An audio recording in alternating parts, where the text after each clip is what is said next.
kita merekam kesaksian-kesaksian untuk menguatkan mereka yang sakit dan juga untuk memberi mereka sukacita, pengharapan, dan supaya tetap hidup dalam pujian penyembahan pada Tuhan. Kira-kira seperti itu.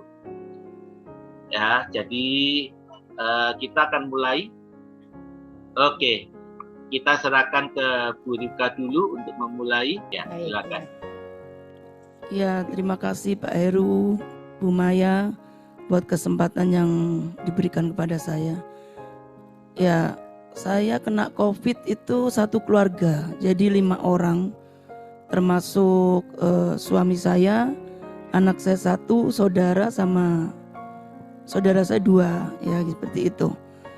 Nah, singkat cerita, saya nggak ngerti kenapa tiba-tiba badan saya panas. Nah, panas tinggi 38, berapa seperti itu. Nah, tahu-tahu dengar kabar teman saya itu kena duluan, ternyata udah positif. Kami satu mobil lagi. Wah, pasti saya teridentifikasi COVID sudah. Nah, pada waktu itu kebetulan ada juga teman sudah seperti saudara di Surabaya kena COVID duluan di bulan September 2020 ya. Nah, ada obat-obat yang dibagikan ke kami, vitamin, obat, intinya seperti itu.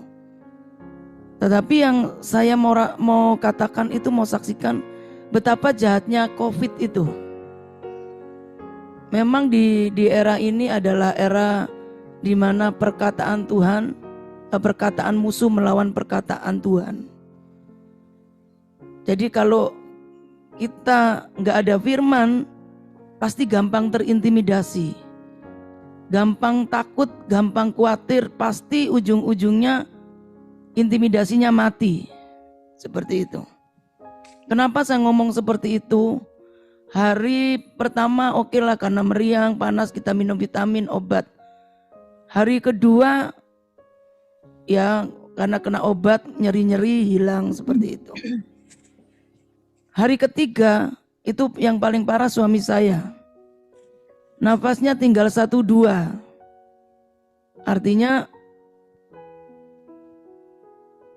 COVID itu benar-benar sangat membuat suami saya itu harus mengalami hal seperti itu. Oksigennya yang keluar dari hidungnya itu tinggal sedikit sekali, minim sekali. Lalu badannya pucat, mukanya pucat, badannya, seluruh badannya juga pucat. Keringat dingin, badannya dingin sekali, seperti itu. Nah, apa yang saya lakukan? Saya nggak panik, saya ambil posisi, saya perkatakan firman, saya doakan, saya ambil minyak apa yang bisa saya pakai untuk supaya menghangatkan tubuh suami saya. Waktu itu pakai minyak tawon aja gitu yang ada. Saya perkatakan dalam nama Yesus Kristus, tubuhmu adalah bait Allah yang kudus, itu di dalam 1 Korintus 3 ayat 16 dan 17. Adalah bait Allah yang kudus, barang siapa mau membinasakanmu, mau membinasakan suamiku, engkau akan dibinasakan oleh dia. Sebab bait Allah itu adalah suamiku. Saya perkatakan seperti itu terus. Perkatakan firman, perkatakan firman. Dan saya sambil berdoa, terus berbahasa roh, terus saya berdoa di dalam roh. Saya katakan suamiku tidak mati, engkau hidup. Engkau akan memperkatakan perbuatan-perbuatan Tuhan yang baik. Jadi setiap firman itu saya perkatakan terus seperti itu. Sampai pada satu ketika suami saya itu mulai bisa, maaf ya, bisa kentut seperti itu. Nah, waktu mulai bisa kentut, ya saya mengucap syukur, mulai tubuhnya mulai kembali hangat, mulai nafasnya mulai kembali teratur seperti itu. Tapi tentunya secara medis dari luar kami juga tetap memakai. Saya pakai juga, saya akhirnya pagi saya beli oksigen, saya beli saturasi, saya beli vitamin, obat-obatan yang dibutuhkan untuk obat COVID. Karena kami tidak mau berobat atau dirawat di rumah sakit, jadi kami isoman. Nah, hari yang berikutnya saya tiba-tiba lidah saya ini sudah mulai tebel, nggak berasa, penciuman mati, nafsu makan berkurang. Nah, saya bilang waduh, saya si kuliah kan gitu. Emang anak saya juga perempuan. Cuman yang waktu itu yang respon yang saya lakukan pertama kali apa? Saya harus bangkit. Saya harus kuat. Jadi apa yang saya bisa lakukan, saya lakukan. Pokoknya saya berjuang.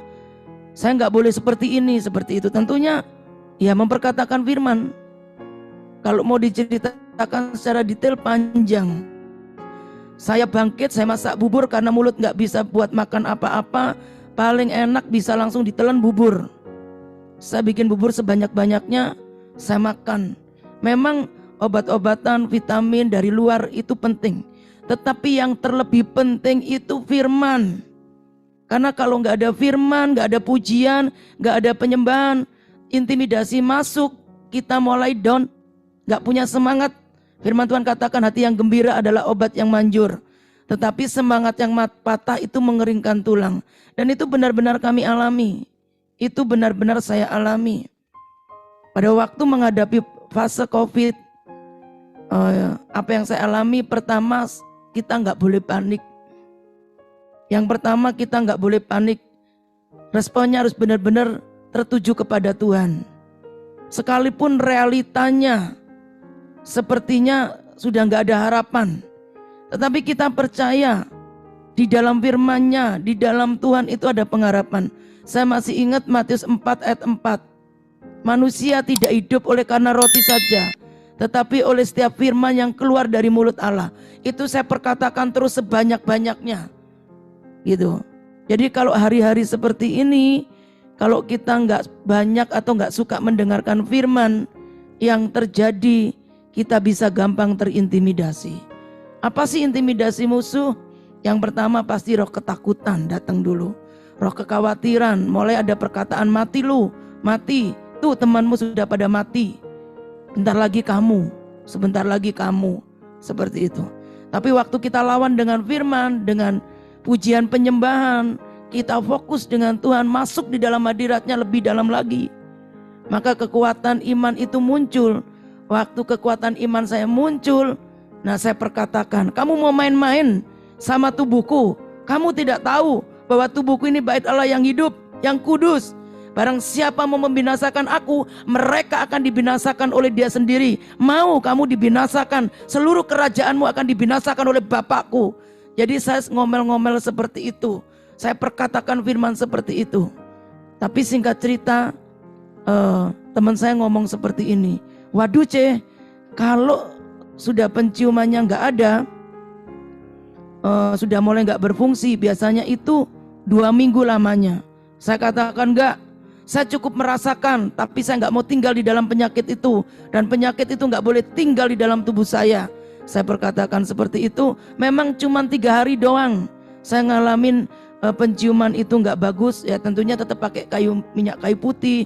Pokoknya minyak-minyak yang menyengat itulah, esen yang menyengat itu kita perlu pakai seperti itu. Tapi yang pertama yang saya lakukan, saya perbanyak worship. Saya perbanyak menyembah di situ. Saya perbanyak menyukakan hati Tuhan. Saya tidak memiliki permintaan apa-apa. Saya menyembah Tuhan, perkatakan firman bahwa tubuh saya, tubuh suami saya, tubuh anak saya adalah bait Allah yang kudus. Barang siapa mau membinasakan kami, mereka akan dibinasakan oleh dia sendiri, sebab bait Allah itu adalah kami. Jadi yang pertama yang perlu kita lakukan, ya worship, banyak mendengar pujian, penyembahan. Dan kita juga harus memuji, menyembah, bukan cuma mendengar. Terus firman, kita perbanyak mendengarkan firman, perbanyak baca firman dan memperkatakan. Tapi gak sampai cukup di situ saja. Firman harus kita hidupi benar-benar nyata. Kalau kita sudah percaya, percayanya jangan cuma 90% atau 95%, tapi benar-benar percaya 100%. Waktu kita benar-benar percaya akan perkataan Tuhan, maka perkataan itu yang membingkai hidup kita, perkataan itu yang menyembuhkan kita. Seperti Yesaya 53 ayat 5, oleh kuasa bilur-bilur Yesus kita menjadi sembuh. Itu benar-benar kami alami. Dan puji Tuhan, suami saya sampai hari ini boleh sehat. Dan kami pelayanan terus bersama-sama. Hidup kami hanya oleh karena kasih karunia, bukan karena kuat gagah kami. Kalau kami mengalami hal seperti itu, diizinkan Tuhan cuman untuk merasakan, tapi tidak mengalami kematian, tidak mengalami yang namanya keterpurukan. Itu semua karena satu, saya melakukan firman Tuhan. Perbanyak menyembah, perbanyak di hadirat, supaya imun dari dalam itu kuat. Imun dari luar tentunya tadi ada vitamin, ada obat-obatan COVID yang harus kita minum, menjaga pola istirahat, pola makan, sehat. Nah, tapi dari dalam kita harus bangun manusia rohani kita.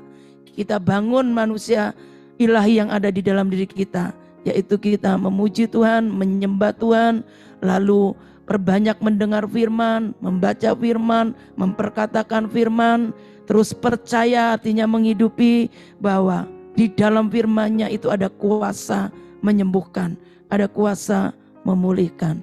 Saya kira itu kesaksian dari saya. Jadi yang saudara-saudara kekasih yang mendengarkan kesaksian saya, yang saat ini sedang terpapar COVID, jangan takut, jangan khawatir akan apapun juga. Masih ada pengharapan di dalam Tuhan. Mazmur 118 ayat 17 itu benar-benar menguatkan kami. Kami tidak akan mati, tetapi kami akan hidup untuk menceritakan perbuatan Tuhan yang baik. Tuhan memberkati. Kita mau saya tanya kembalikan kepada Pak Heru. Ya. Bu Rita kan isoman di rumah ya. Isoman di rumah. Berarti kan masih bisa komunikasi dengan orang luar lewat handphone atau semacam itu ya. Betul sekali. Nah itu dari teman-teman apa yang Bu Rika alami dari teman-teman? Apakah ada yang juga berikan intimidasi, suara-suara yang negatif? Hati-hati loh Bu Rika, nanti apa semacam itu. Ataukah dukungan yang positif, ajak berdoa, ajak kasih firman penguatan atau semacam itu? Yang Bu Rika alami gimana? Gini Pak, kebetulan kami kan sakit ini massal. Jadi saya memang tidak pernah mengizinkan itu pilihan sih. Jadi saya berteman itu dengan orang-orang yang punya api. Jadi nggak ada yang mengintimidasi. Justru kami saling menguatkan di situ. Jadi kami buat ketawa-ketawa terus, ngomongin Tuhan, ngomongin firman. Jadi kami itu sama Bu Nani itu sampai jam 12 malam kadang. Padahal kami itu sedang terpapar. Tapi ya kami itu sukacita, terus kita ngomongin Tuhan. Nah, kalau intimidasi itu datangnya dari sendiri, spirit Pak. Itu yang perlawanan yang paling berat. Jadi ketika teman-teman sudah selesai telepon, kita tutup, otomatis kan kita menghadapi sendiri ya Pak. Nah itu yang paling bahaya. Nah, rasa loneliness ya, rasa kesepian sendiri. Kesepian enggak Pak, karena kan kami kebetulan sakit ini 5 orang. Jadi enggak kesepian, cuman berperang sendiri. Suami saya berperang sendiri, saya berperang sendiri. Kalau anak saya masih muda, jadi cepat pemulihannya. Nah, suami saya ini terintimidasi karena begini, yang membuat dia drop. Ada satu keluarga, itu teman kami, ya udah seperti saudara, berlibur ke sini namanya Natalan kan. Kebetulan gak ada aktivitas. Nah, karena kami tidak tahu kalau kami kena COVID, akhirnya tertularlah satu keluarga, suami istri, anaknya 3. Anaknya yang masih kecil itu umur waktu itu 2 tahun. Nah, itu yang membuat suami saya itu merasa bersalah. Nah, waktu merasa bersalah, intimidasi, kan ada celah itu. Nah, intimidasi masuk. Nah, itu kan gara-gara kamu satu keluarga jadi terpapar. Coba kalau kamu ngomong, kan enggak mungkin terpapar. Seperti itu. Nah, tapi kemudian karena kami sakit sama-sama, saya kuatkan, kamu enggak boleh terintimidasi. Semua diizinkan Tuhan. Untuk apa? Supaya kita itu menyatakan kuasa kemuliaan Tuhan. Bahwa firman-Nya itu iya dan amin. Kita nggak bakalan mati. Nggak ada yang mati, saya bilang. Jadi satu keluarga itu saya telepon, tetap kuat ya. Jangan ada intimidasi yang bisa membuat kamu mengatakan mati. Tutup semua akses dari musuh.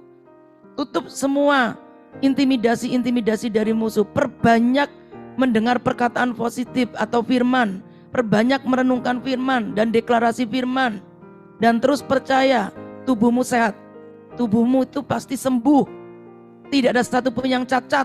Kan kita mendengar ya Pak, di luar pasti paru-parunya ada yang flek, nanti ada jadi itu nggak bisa sembuh total seperti itu. Ya, kami cuma saling menguatkan karena kami itu kumpulnya ya dengan setiap saat, memang setiap kami kumpul itu membahas firman, membahas kebaikan Tuhan. Jadi puji Tuhannya waktu kena COVID ya kami nggak drop seperti itu ya, cuman peperangan diri sendiri aja, yaitu dengan memperkatakan firman, dengan memuji menyembah, dengan dibangun kembali imannya, percaya mujizat kesembuhan. Kalau Tuhan sudah berfirman Yesaya 53 ayat 5 pasti digenapi. Itu ngomong sendiri aja, pasti digenapi. Saya akhirnya kadang-kadang di pagi hari itu tips ya, untuk saya waktu itu di cermin Pak Heru, saya perkatakan gak ada yang bisa membunuh kamu. Kamu itu milik kepunyaan Tuhan. Kamu tahu bahwa kamu itu sudah ditebus ya. Sudah ditebus Ribka, dosamu sudah diampuni. Kamu layak menerima kesembuhan. Jadi ya seperti itu yang saya lakukan. Memang gak gampang. Secara realita saya ngalami lemah tubuh. Nafas juga susah, saya masih pakai nebulizer. Akhir Pak Heru, saya itu nafas kok sampai di leher. Wah, itu saya terasa kayak kamu mati loh, sudah mati. Tapi saya perkatakan enggak. Tuhan datang supaya aku bisa memperoleh hidup, supaya hidup di dalam segala kelimpahan. Kamu pendusta, kamu datang untuk mencuri, membunuh dan membinasakan aku. Kamu tidak ada urusan dengan hidupku. Kamu keluar dari pikiranku, kamu keluar dari telingaku, kamu keluar dari hatiku. Ya seperti itu Pak perjuangannya. Padahal sudah minum obat loh, udah melakukan semuanya itu dengan baik, karena ada dokter juga yang dekat dengan kami terus memantau seperti itu. Kami dikasih harus ini, itu kami lakukan semuanya. Itu Pak. Bu Ribka ini satu rumah kena semua atau ada yang nggak kena? Semua kena, puji Tuhan, semua kena. Semua kena. Ya, saya mau tanya tadi, kalau ada yang nggak kena, yang diungsikan siapa? Karena kan isoman. Ya. Iya. Nah, kalau semuanya kena, yang kasih makan siapa? Itu Pak, saya tadi dari pertama saya katakan kamu ini harus bangkit karena semuanya terpapar gitu. Kamu harus imanmu tuh harus bangkit kayak gitu loh Pak. Jadi saya membangkitkan diri saya sendiri, lalu lemah loh Pak, betul, lemes. Iya, saya berusaha berjuang untuk bangun dari tempat tidur, bangun, saya cuci beras, saya colok. Saya puji Tuhan lupa kalau saya punya alat untuk masak bubur. Jadi saya colok aja, saya bikin sebanyak-banyak. Nah sama rebus telur, setiap hari saya makan putihnya telur itu 6 butir itu. Tapi putihnya aja, kuningnya nggak saya makan. Karena yang paling gampang ditelen, yang paling lembek bubur. Pokoknya dikasih apa aja nggak bisa masuk Pak, cuman itu. Jadi nggak beli dari luar nggak? Beli enggak, tapi dikirimin makanan iya. Oh iya, ada ya yang. Tapi ya ada, gitu. Jadi dikirimin makanan, C mau makan apa C? Pengen ini, rasanya nggak pengen makan apa-apa, tapi ya mereka kirimin aja yang kuah-kuah. Karena nggak boleh makan gorengan, pedes pun nggak boleh, asam juga nggak boleh. Jadi ya sangat saya jaga karena kan ada batuknya. Itu yang memicu sesak.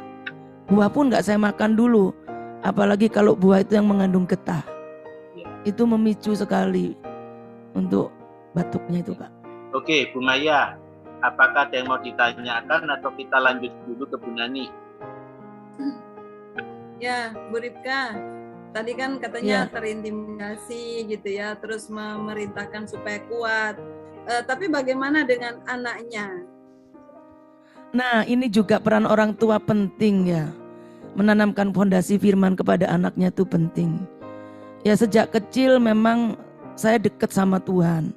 Jadi maksudnya sejak anak saya ditaruh di dalam rahim saya itu sudah mengajari dia bagaimana bergaul dengan Tuhan. Ya setiap pagi saya ajak bangun juga menyembah, berdoa, baca firman. Itu terus sampai anak saya besar. Dan kemanapun saya pergi dia selalu ada.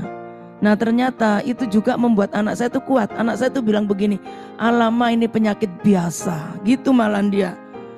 "Aku gak takut," katanya, "karena Tuhan sudah memberikan nyawanya. Ngapain takut?" Gitu. Yang penting positive thinking, dia bilang gitu. Yang penting mama pokoknya terus berpikir positif seperti Filipi 4 ayat 8. Mama pikirkan itu aja. Seperti itu malahan. Begitu Bu Maya. Luar biasa ya anaknya ya, luar biasa. Itu aja Pak Heru. Iya. Oke, kita sudah mendengarkan kesaksian dari seorang anak Tuhan yang survivor COVID ya, bagaimana menghadapi dan memenangkan serangan COVID ya.